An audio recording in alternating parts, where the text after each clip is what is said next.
Samuel Morse 1791an jaio zen Estatu Batuetan. Pintura ikasi zuen eta hau izan zen bere lehenengo lana.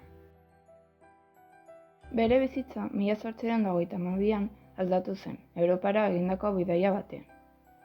Itsasontzi batean, beste bidaiari batekin hitz egin zuen kabel elektronikon bidez mezuak transmititzeko aukerari buruz.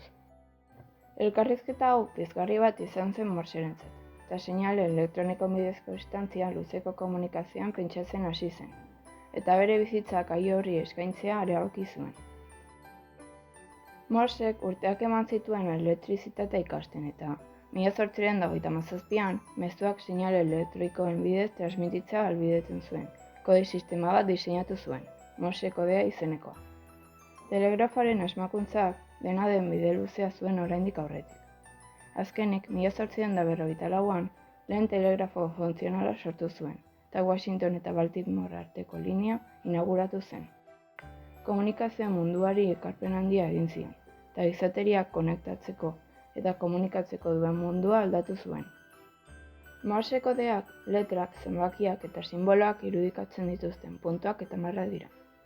Letra edo zenbaki bakoitzak bere patroia du, eta horrek mezuak transmititzea ahalbidetzen zuen. Puntuen eta marren arteko etenaldien iraupena funtsezkoa zen mezua interpretatzeko. Kodearen sinpletasunak telegrafia elektrikorako komunikazio sistema ezin hobea bihurtu zuen. Kode horrekin mezuak distantzia luzetera eta modu seguruan bidal zitezke. Gainerako komunikazio metodoak oso motela ziren, eta metodo honek hirien eta kontinenteen arteko lotura ahalbidetu zuen.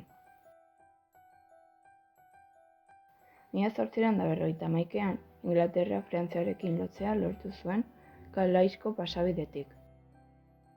Eta 1858an berriz Amerika eta Europa lotu zituen.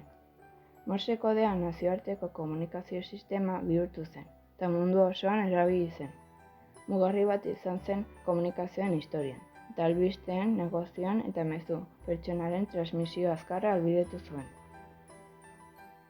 Telegrafoak aukera ematen zuen mezuak distantzia luzetara aurrekaririk gabeko abiaduran bidaltzeko.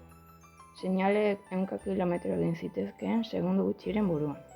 Mundua ez zen ordura arte hain konektatuta egon. Hainbat hamarkadetan erabili izan da Morse kodea, eta komunikazioen alderdi garrantzitsu bat izaten jarraitzen du. Bere lana etorkizuneko berrikuntzen oinarria ezarri zituen, irratiarenak edo telebistarenak adibidez. Eta horri esker iritsi zen telekomunikazioen aro modernoa. Morse kodea erabili egiten da oraindik larrialdi egoeretan, eta irratizaleek ere erabiltzen dute.